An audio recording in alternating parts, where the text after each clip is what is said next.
The trip to Duxbury was a short one for us, but that didn't make it any less exciting. This beautiful coastal town on the Massachusetts South Shore has a long history, including names that we will all recognize. We had a fun day planned, which started, of course, with breakfast at the Foodsmith. I'm here with Laura Raposa. Thank you. Anyhow, at the Foodsmith. So tell me about this place. How long have you, just tell me the history. Actually, we opened 7 years ago tomorrow. I was a newspaper reporter and columnist for 30 years in Boston and decided that I was a dinosaur. I needed to leave and was made to feel like a dinosaur. So I left. And but I always loved food, and I always loved food business. My family's in the food business, and so I decided that I was going to open my own thing. And so after I left the newspaper, I went to work for Flour in Boston because I knew Joanne Chang. Okay. And I interned there for a summer, and I loved it. And we opened 7 years ago, and we serve, I bake everything from scratch. Do you really? Lunch is made from scratch. Wow. That was something I decided 7 years ago, which was probably stupid. But people seem to like it. It's a lot of catering, which I love. Do you do dinners? We do. Hundreds of pies, all from scratch.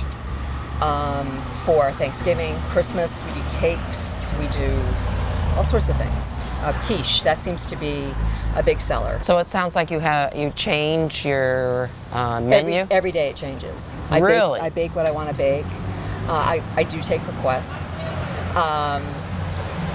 But our lunch menu, it changes every day. We sell pounds and pounds of chicken salad and just your basic lunch things. We like to go, kind of a little exotic sometimes with, noodle bowls and boodle bowls and things like that. So yeah, it's been fun. It's been really fun. It's totally exhausting. Breakfast, what do you usually sell the most of? Well, we sell the most of scones. We're known for our scones. Scones, I'm not surprised at that. Yes, although muffins seem to be coming up. I do make a good muffin, and they're made every day by me.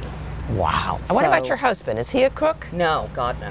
But he's the money guy. Oh, okay. Yes, well, that's important. Thank you for letting us come. Now we're going to go have some breakfast. You are? Oh, definitely. All right. Bacon, Okay. egg, and cheese, sausage, egg, and cheese, egg, cheese, tomato, avocado, Tower of Power.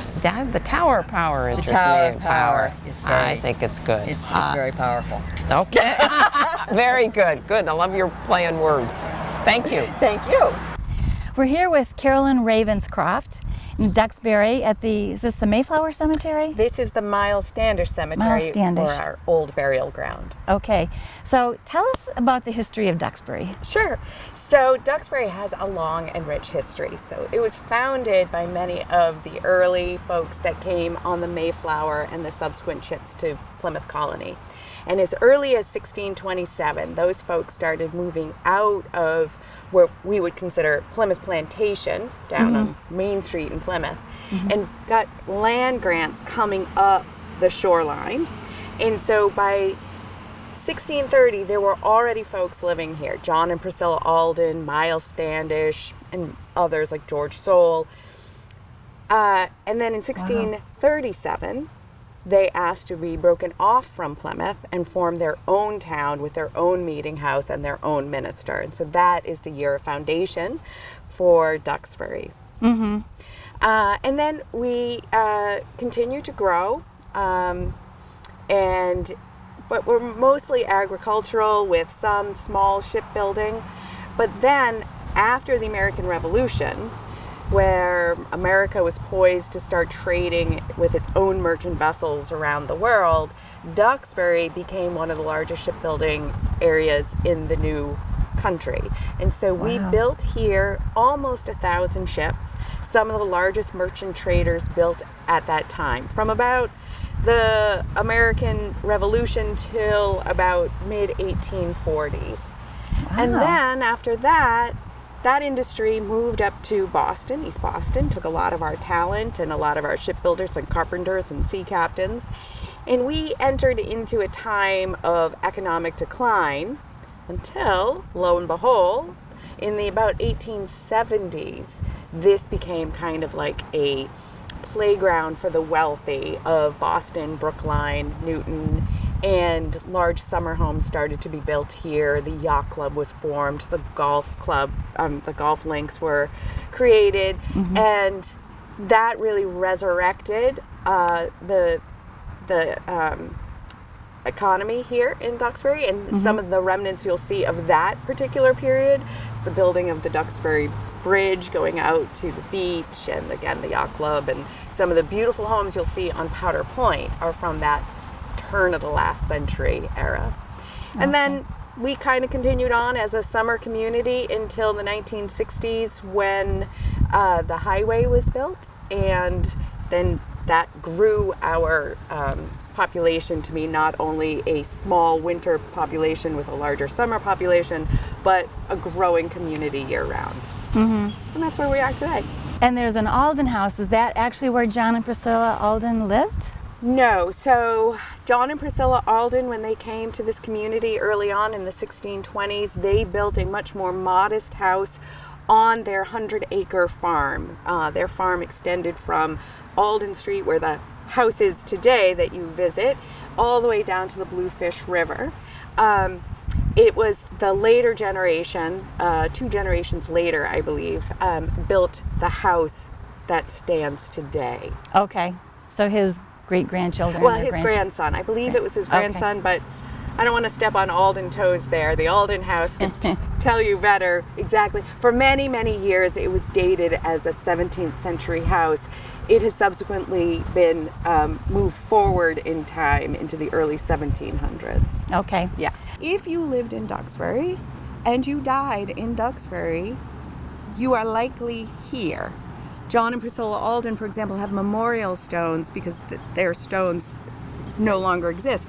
If they even had stones to begin with. But they're here? Yes. So funerary customs at the time, first we don't have any stone carvers, and Puritans and Pilgrim separatists don't put a lot of effort into, like they don't believe in, you know, the whole funeral kind of smacks of Catholicism. So what they do in those earliest days when you died, you would just get a marker, whether that be like the pyramid-shaped stone or a wooden marker. So those earlier burials, we simply don't have stones. The earliest stone we have happens to be a little one over there for Jonathan Alden, the son of John and Priscilla. He died in 1690, I think. The Duxbury Royal and Historical Society cleared and cleaned up this area, and when they did, a pyramid-shaped stone was found.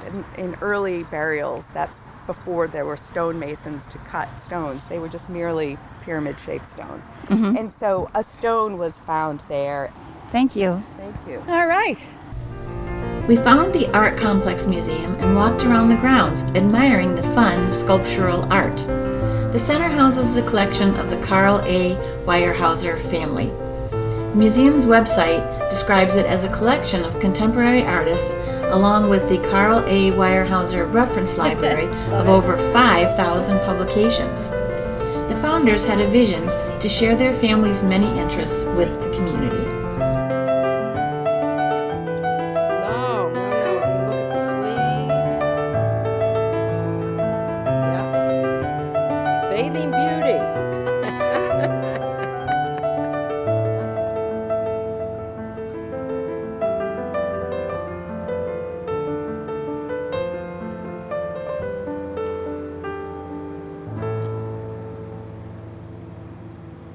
We're here at the Ellison Center for the Arts. Arts, and Laura Hay and Mary Poppin. What's your name again?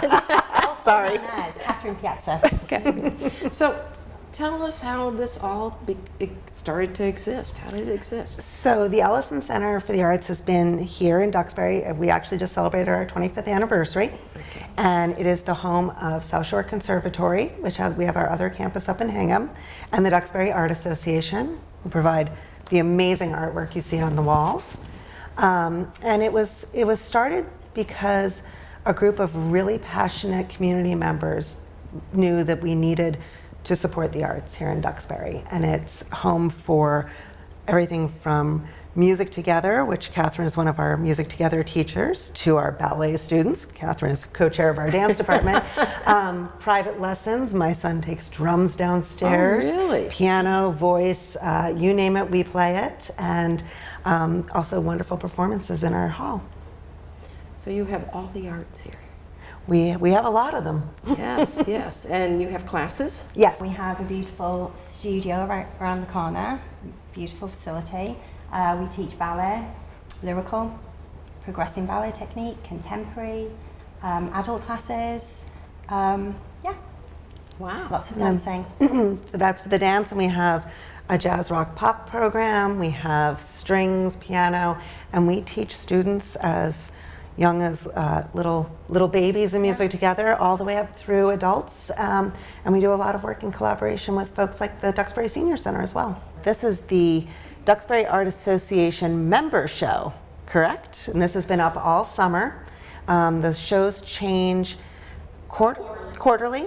And so we see a variety of different art. So the Duxbury Art Association was created in 1917 by John Singer Sargent, Charles Bittinger, Frank Benson, bunch of guys that decided they needed to sell their art here in Duxbury. We have the original poster sitting right on the wall over there from our very first show.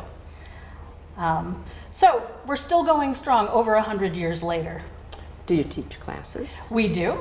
Currently there's a collage class going and some acrylic classes. That's up in the studio upstairs. Very good. And how many studios do you have to teach?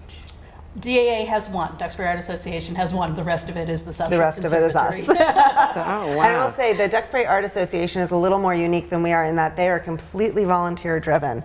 Mandy is a saint, is what she is. And You're a volunteer? I am the chief cook and bottle washer volunteer. Yes. Wow. Yes. Wow. That's impressive. We also do a craft showcase every year at the high school, where we bring in juried artisans for a craft sale.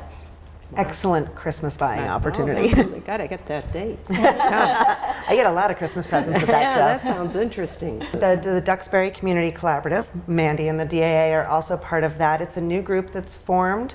That's a collective of the nonprofits in Duxbury who do programming in education, culture, arts, and history. So it's a growing group. We started off a little small and we keep adding people in, and it's an opportunity for us to work together. It's a small town, so we can participate in events. Mandy and I were just talking about having music at their show in December that they're opening, and it's an opportunity for us to share what we do and to do that with our friends in town. We have a thriving creative arts therapies program, and we do community work in other areas of the South Shore as well, including an arts literacy program that we do in kindergarten in Brockton called Imagine Wow. Arts. Wow. That's an amazing program. That sounds like Catherine teaches in that as well. she's our Jacqueline of all trades. I guess so. Wow. Well, thank you very much. pleasure. This is very exciting. We're here with Dana Batista, and he's the owner of Blakeman's Restaurant right here on Duxbury Beach. Thanks for being with us Absolutely. today. So tell us about the history of the restaurant and Sure. how long you've been involved. So actually, the beach is privately owned by the Duxbury Beach Reservation. Okay. And the pavilion here has been here since the early 40s. Been wiped out a couple times. Blizzard of 78 and a perfect yeah. storm. Yep. So there's always been a purveyor here who's overseen the property. There's been three of us. There's been Ralph Blakeman, Gordy Layton, and then I took over in 2000.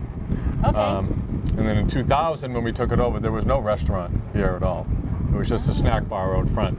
Okay. And my wife and I think it was about 2003 or 4. It was a pretty rainy summer, and we weren't doing much business, so saw a beautiful sunset out back. We figured it'd be kind of a nice place to eat. So it's really kind of morphed into what it is now. We went from 30 seats to 40 seats to one night a week, 2 nights a week, and now we're open all the time. Here it is. Excellent. Yeah. So you're a full-fledged restaurant, not just a snack bar. Exactly. We're full-fledged. We have the dining room in the back, and then we have all our seats out here. Beer and wine, full seafood menu, full sit-down, waitresses, waiters. And it's really a great opportunity for the kids in town too here at Duxbury. Most of the kids work here. We have a lot of kids who work here. We've been here 4, 5, 6 years, all through high school, all through college. So, yeah, Oh, nice. it's a really kind of a neat place. Nice. So I suppose you have a lot of seafood on your menu then? Yeah, All we. local, or? Yep, a lot of it we get in fresh every day, from different vendors. So everything from crab cakes, lobster salad, lobsters, fish and chips, or big sellers, fish tacos, or lobster quesadillas, lobster grilled cheese. So any of that stuff. What should we have for lunch? What's the specialty? I would say if you're very hungry, Fishman's platter is always very good. But like I was saying, clam chowders, outstanding. Fish tacos or coconut shrimp tacos, those are very good. But everything we make is homemade. It's from scratch. So nice. Yeah, so we come in and we prep all morning, we get it ready, and weekends we'll have an hour and a half wait to come in. And, Really? Yeah, we set up a little area over here with Adirondack chairs and fire pits, and people can sit out there and enjoy music. We have music going, and nice. Yeah, and a lot of people bring down their kids, and they'll play out in the parking lot or go onto the beach and play. And parents can just sit here and relax, and a little piece of heaven, I always say. Do you cook as well? I do. Okay. Yeah, so we open Memorial Day weekend. The weekend actually before Memorial Day. So I think I'm on day 95, 90 now. So it's 7 days a week. So I oversee all the property too. So the lifeguards, we do all the trash, the tickets. So yeah, it's but yes, I cook every night. Oh, Yeah. wow. And I have a fantastic crew of college kids. That's nice. Yeah, amazing group. So your background before you bought this in 2000, were you a cook then? No, I already? had no idea what I was doing. Zero. So Really? I was a school teacher at Duxbury High School. Okay. And I actually worked here, and I was a harbor master.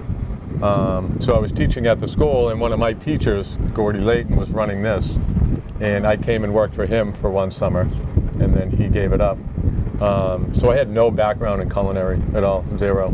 Wow. So I just kind of taught myself over the years. And we just try to keep it really simple and do it really good. And try to make an experience for people that, they want to come back, and, they weren't rushed.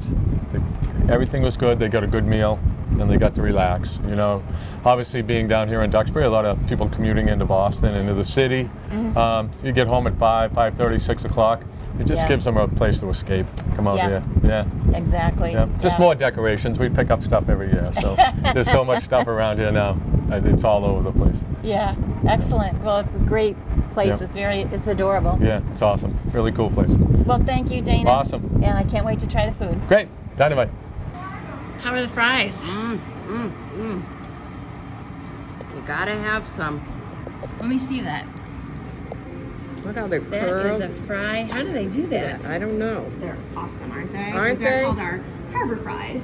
I have a Crab cake. It is a crab cake. But it's always going to be a clam cake to me. I had the coconut shrimp tacos. They were delicious. Good. Yeah? Very good. Is that it? Very good? Very good, plus delicious. Okay. Skip Bennett, founder of Island Creek Oysters, was the first person ever to farm shellfish in Duxbury Bay and the surrounding area. So I'm going to walk you through the hatchery. And we're going to learn all about how to grow baby oysters. And then I'm going to pass you off to Chris, and he's going to teach you a little bit more about our nursery and our farm. Okay. All right, so we're going to start up here. So I'm very curious. I heard there's 3 different types of oysters you have here. Yep. What? I didn't know there was all. Are there multi kinds of different oysters? So we grow the same species of oyster. What changes is where it goes in the bay and how it's grown. You're going to get 3 different flavor profiles, and they're also going to look a little bit different. But every single oyster we grow starts in the hatchery here.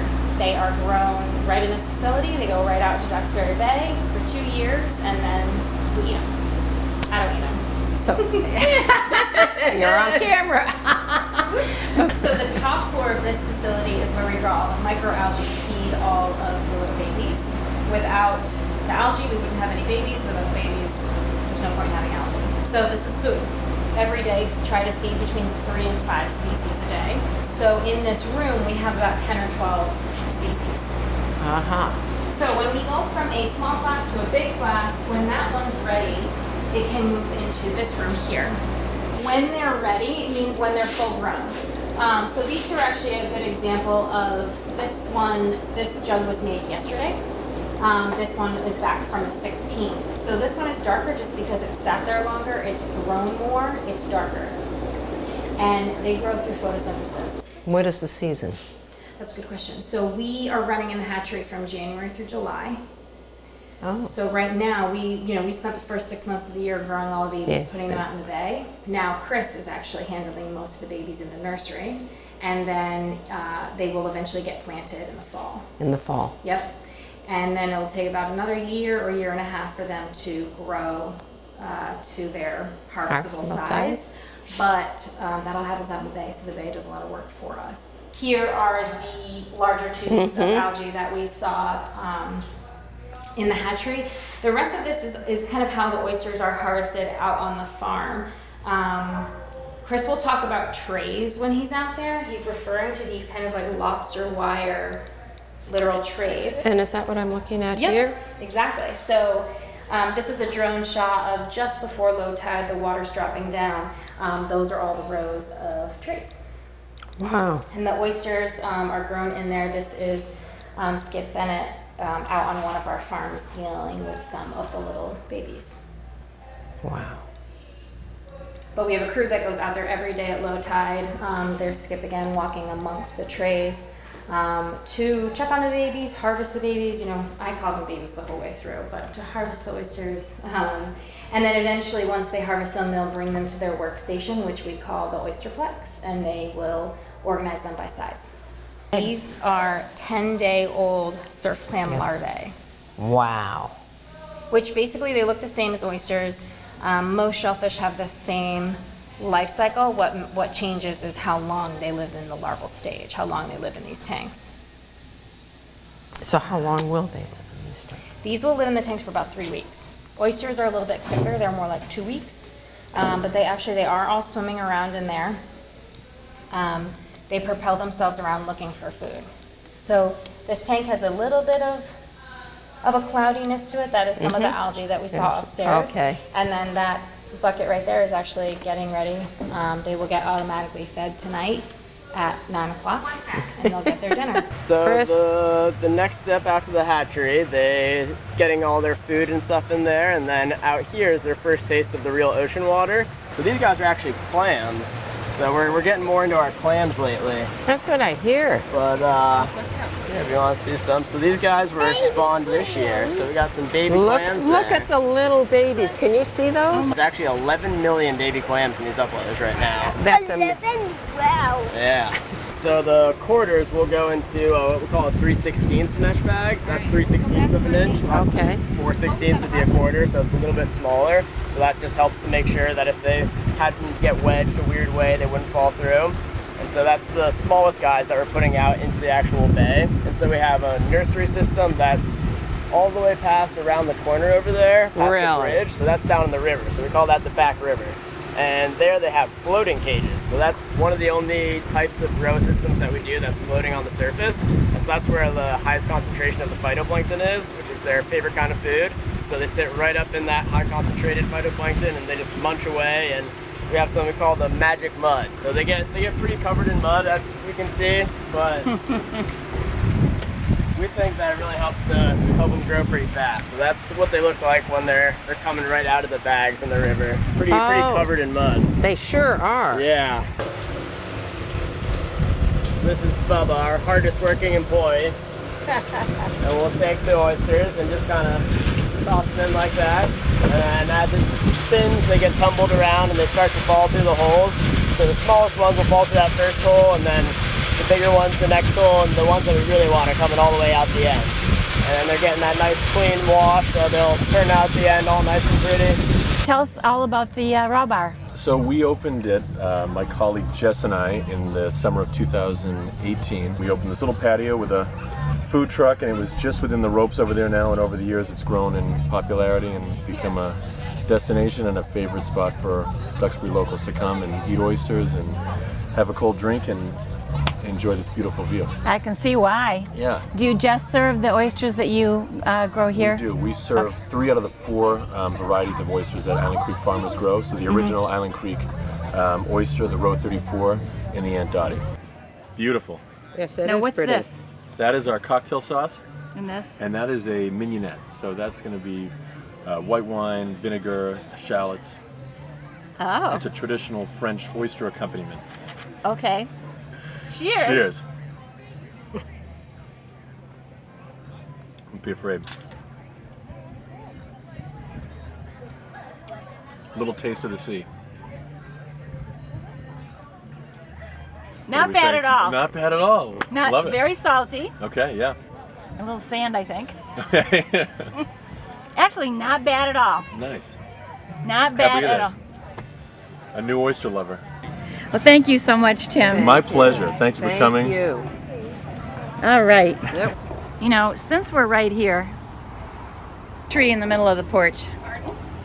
See the tree in the middle of the porch? I know, I love that. Of course, our last stop of the day had to be for ice cream, and Farfar's came highly recommended. Farfar's was named for Walter Simonson, a first-generation Danish-American and father of Andra. Andra sat down with us to tell us the history of Farfar's. And by the way, Farfar is Danish for grandfather, or father's father. Walter had spent a lifetime developing methods and recipes for making superior ice cream and was something of a legend in the ice cream industry. He worked for H.P. Hood, where he created many of the ice cream recipes, and in the 1970s developed frozen yogurt. Around 1979, Andra and her husband were looking to run a business in Duxbury. Having grown up in the ice cream industry, she decided that she wanted to open an ice cream shop. Her father discouraged her at first, but then ended up helping them get the business up and running. And so, Farfar's was born. What you got there, Marsha? I've got peanut butter ice cream with hot fudge. 2 things I Adore. And if you ever want to have some nice hot fudge with ice cream, please come here. Yum. I have my favorite, which is peppermint stick ice cream, and it's really hard to find anywhere else if it's not Christmas time. But they always have it here, and I love it. And with hot fudge, there's just no way to beat it.